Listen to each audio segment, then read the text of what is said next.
انت تهمتك ايه؟ اكيد لسه بيدوروا لي على تهمه، بس انا زي الفل. انت خايف يا فتحي؟ انا ما بخافش يا علي.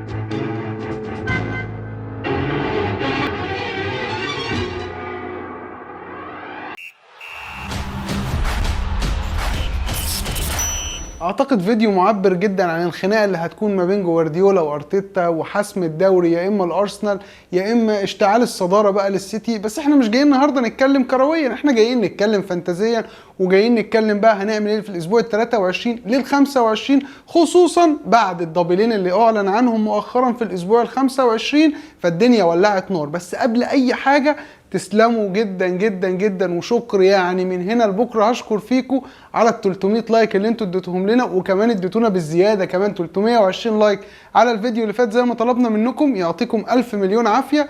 ويلا طمعتوا الواحد يقول لكم نخليهم 400 بعد اذنكم. بس تأذنك بقى دلوقتي قبل ما ننزل، انزل حط اللايك بتاعك.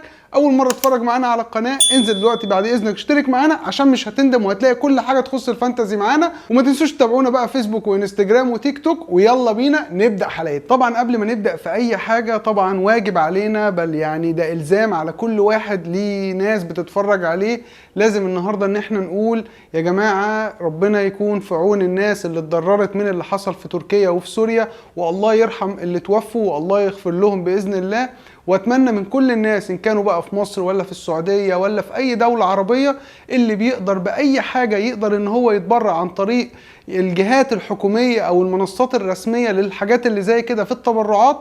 اتمنى ان انت ما تبخلش مهما كان قليل اللي انت هتتبرع بيه، صدقني هيكون كبير جدا عند ربنا وهيفرق جدا مع الناس اللي هناك. وطبعا انا مش بقول الكلام ده تفضلا مني عليكم، بس احنا بنذكر بعض وربنا يجعلنا دايما سباقين في الخير. نبدا بقى مع مسابقه التوقعات معانا، والكسبان بقى معانا النهارده ده بص انت برنس، انت اول واحد تتوقع 2 صح من 4 من اول ما بدانا الحلقات. ناصر بن طاطا هو الاسم مكتوب كده، انت صلح لنا لو الاسم غلط، قول لنا الاسم الصح ايه.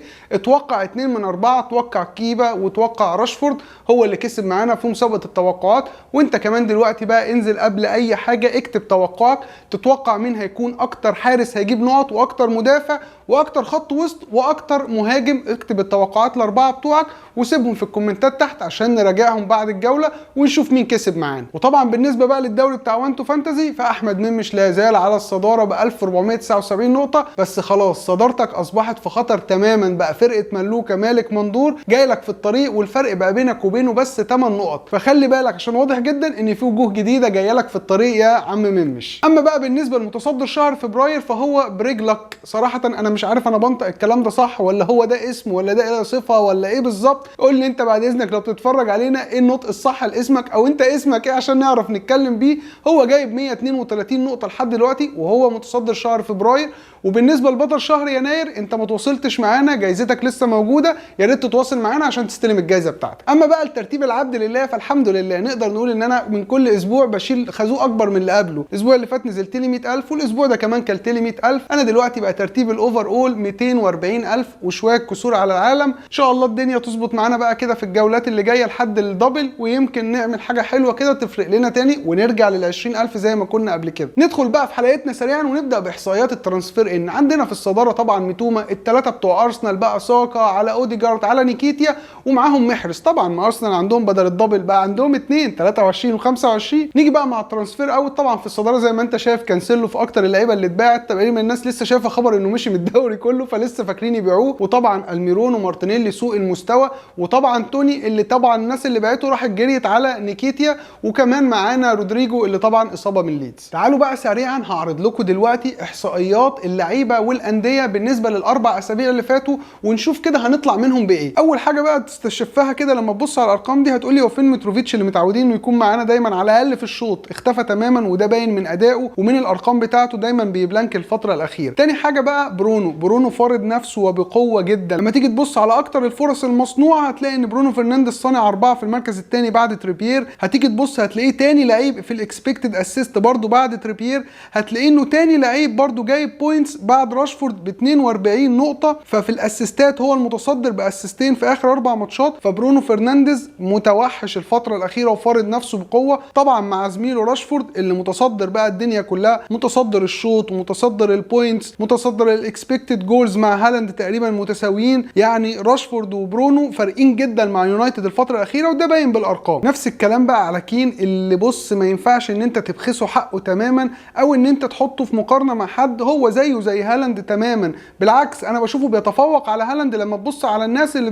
بتساند كين غير الناس تماما اللي بتساند هالاند. يعني كين شغال لوحده، هالاند وراه ناس بتخدم عليه. فلا كين مش مؤثر خالص الفتره الاخيره مع الناس كلها، بالعكس ممكن هالاند يطلع بلانك كين ما بيطلعش بلانك، هو فرق الهاتريك بس هالاند بيتوحش فيها. لما تيجي تبص بقى على الفرق سريعا هتلاقي مثلا نوتنجهام عندك متحسنه دفاعيا بس ماتشاتهم اللي جايه صعبه، فاتقل على نافاز او لو بتفكر في حد من الدفاع بتاعهم. تشيلسي دفاعيا عينك لازم تكون معاهم، عندهم ال 23 ماتش حلو، ال 24 ال 25 هيخيشوا مع توتنهام، بس غير كده ماتشاتهم حلوه ومن الفرق اللي مش هتبلانك في ال 25. لما تيجي تبص مثلا على ليدز هتلاقي بالارقام واضح جدا انها اتحسنت دفاعيا شويه، بس لسه شغالين وبيعرفوا يجيبوا جوان قدام. بالنسبه بقى لليونايتد فكده دفاعيا ابتدى يتهز، فبص لو عندك حد من دفاعهم انا شايف كده الارقام بتقول لا اتقل عليهم شويه. نيجي بقى نبص كده سريعا على ماتشات الجوله ال 23. طبعا جوله ناريه، حرفيا جوله ناريه. الجوله دي هتتلعب على 4 ايام، سبت حد 2 4. الجوله دي فيها دربيين لندنيين، عندنا وست هام وتشيلسي ديربي لندني، عندنا كمان ارسنال وبرينفورد ديربي لندني، عندنا بقى ديربي الميرسيسايد ايفرتون وليفربول، وكمان عندنا ديربي الصداره بقى مش ديربي، عندنا ماتش الصداره ارسنال والسيتي، وفي ماتش حلو قوي كمان ارشحه لك هو ماتش ليستر وسبيرز. فشويه ماتشات حلوين قوي للجوله دي. ندخل بقى في الجد عشان الجد بقى جد قوي دلوقتي. تعالى كده هعرض لك جدول. الجدول ده فيه ال3 جولات اللي جايين لاهم الفرق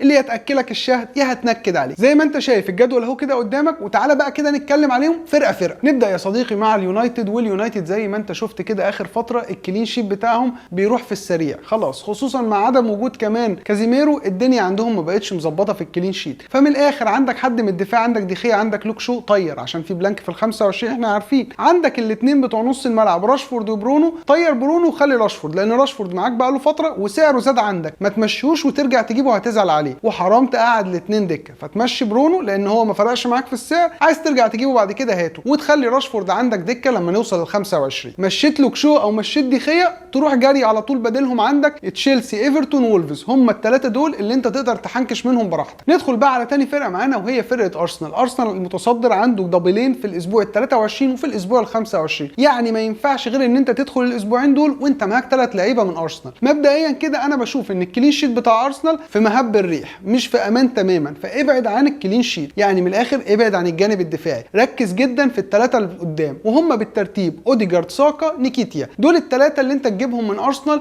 وانت مرتاح. هتقول لي طب انا عندي مارتينيلي اخليه واكمل بيه ولا مشيه؟ هقول لك مارتينيلي لو عندك مشيه حتى لو بالسالب، سيء جدا من اسوأ لعيبه ارسنال في الناحيه الهجوميه. حتى لو هتمش انا اكتر واحد طول الحلقات بقول لك بلاش السالب، بس مارتينيلي لو بالسالب مشيه، لو سالب 4 هتمشيه وتجيب مكانه لعيب في الدبل هيجيب لك ال4 نقط مش هيعمل اي حاجه، انت الكسبان. مارتينيلي سيء وكمان سعره عمال بيقل. هيجي بقى مارتينيلي في الدبل هيشتغل ويجيب اجوان، تقول لي انت قلت لي، هقول لك انت اللي كنت ناحس مارتينيلي ومجرد ما بعته الراجل اشتغل. ندخل بقى بعد كده على السيتي، والسيتي عنده دبل في ال 23 وبعد كده 24 و25 ماتشين عنب. بنتكلم على نوتنجهام فورست وبنتكلم على بورنموث. فمن الاخر انت لازم تدخل ال4 ماتشات بتوع السيتي دول داخل يا باشا معاك واحد من الدفاع وليكن اكي او يكون ايدرسون في حراسه المرمى، ده بالنسبه للدفاع. والاثنين اللي قدام طبعا واحد محجوز منهم لهالاند والتاني بقى انت وعلى حسب فرقتك. عندك دي بروين نفس اللي قلته لك على مارتينيلي بقوله لك على دي بروين، مشي دي بروين لانه سيء جدا جدا جدا. انا بكلمك مش بقى ان هو بيجيب نقط ولا ما بيجيبش، هو في الملعب سيء، هو في الملعب سيء، بيمسك الكوره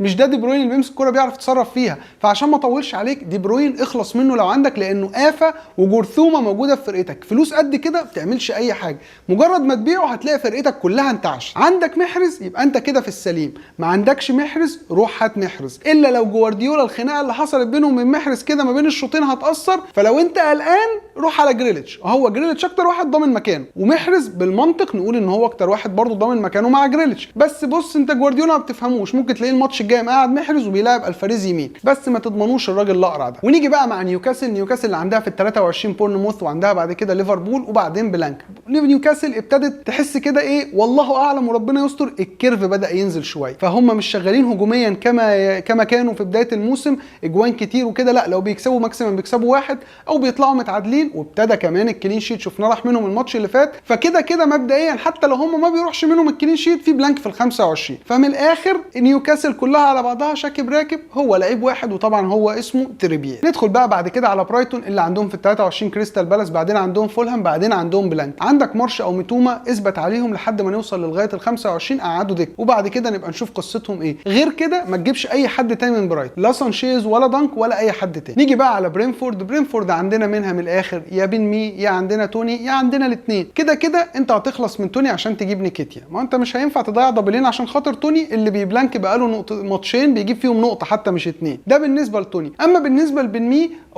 الراجل شغال، بيجيب نقط، بيجيب اجوان، بيطلع بكلين شيت، ما اعترضتش. بس الماتش اللي جاي عنده ارسنال واللي وراه عنده كريستال بالاس وبعدين هيبلانك. فانا شايف كده ان احنا الدكه عماله اتملت، يعني حطينا راشفورد دكه، حطينا ميتوما او مارش حطيناهم دكه، كده انت بتفكر كمان تحط بن مي دكه، هتتزنق قدام. فرايي لو عندك بن مي خلاص خدت منه شويه نقط حلوين، اخلص منه بقى. سبحان مغير الاحوال، فرقه ولا كنا عمرنا هنفتح بقنا ولا نقول، كنا بس بنطلع نقول هو لامبرد هيمشي امتى. مجرد ما مشي لامبرد بقينا بنجيبها وبنتكلم عليها وبنبص على ارقامها وبنرجع بقى تاني نقول هنجيب منها مين. دلوقتي ايفرتون زي ما احنا بنتكلم عندهم الماتش اللي جاي، عندهم ليفربول، بعدين عندهم الماتش اللي وراه ليدز، بعدين عندهم دبل. اي نعم ماتش دبل هيبقى تقيل شويه، منهم ماتش الارسنال وهيكون معاه استون فيلا، بس نقدر نقول ان الفوقه اللي حصلت مع دايش دي مش فوقه لحظيه، اعتقد ان هي مكمله شويه. فنقدر نقول ان انت ايفرتون احسن خط تجيب منه وانت ضامن خط الدفاع. بنتكلم بقى بيكفورد، كوادي، ميكيلونكو او تروفسكي، الاربعه دول تقدر تجيب منهم اي حد وانت مرتاح، هيطلعوا لك بشويه نقط حلوين. عايز تبقى انت راجل بقى ديفرنشال وتفرق شويه، الدنيا مزنقه معاك وعايز تفرق عن الناس، عندك نص الملعب ايوبي او اونانا، الاثنين دول حرفيا شايلين ايفرتون قدام، وكانوا فعلا عاملين ماتش عالي قوي على ارسنال. انت بقى راجل محنك وعايز حاجه اوت اوف ذا بوكس خالص، كالفرت لوين في الهجوم ده تمام، ايفرتون معاك لو انت بتفكر في ايفرتون. نيجي بقى على وولفز، نفس اللي قلناه على ايفرتون ولا كنا عمرنا فاكرين ان احنا هنتكلم عليهم، بس اللي بتيجي بصراحه من ساعه ما جه وهو فرق. طب انا بقول لليفربول يعني اتعظوا كده، ديكوا شايفين الجماعه بيغيروا الدنيا بتمشي معاهم، غيروا عتبه وارجعوا هاتوا اول السنه الجايه، بس يعني شويه تغيير كده يمكن الدنيا تمشي. وولفز عندك عندك كيلمان، اعتقد ان الدنيا عندهم ظابطه، خصوصا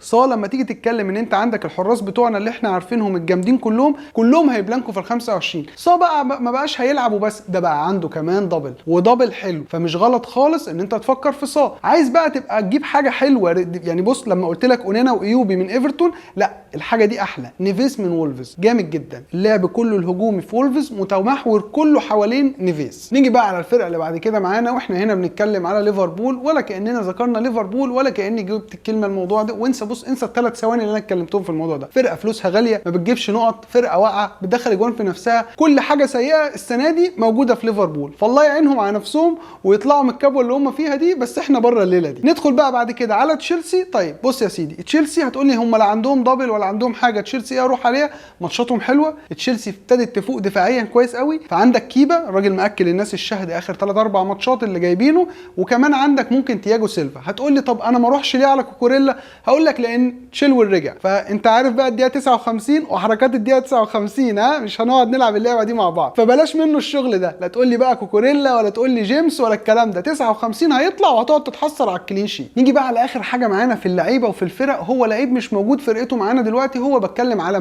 ماديسون برجوعه بترجع الحياه ليستر سيتي كلها، وشفنا تاثيره جدا في اول ماتش موجود فيه، ليستر جابت 4 اجوان على طول. فاقدر اقول لك ان ماديسون نقطه حلوه جدا، لو عايز تبدله بقى تبدله بالميرون، فاعتقد ان ده ماديسون مناسب جدا، حتى لو ماتشاته اللي جايه سبيرز في اليونايتد في ارسنال، صدقني ماديسون في ليستر حاجه تانية خالص.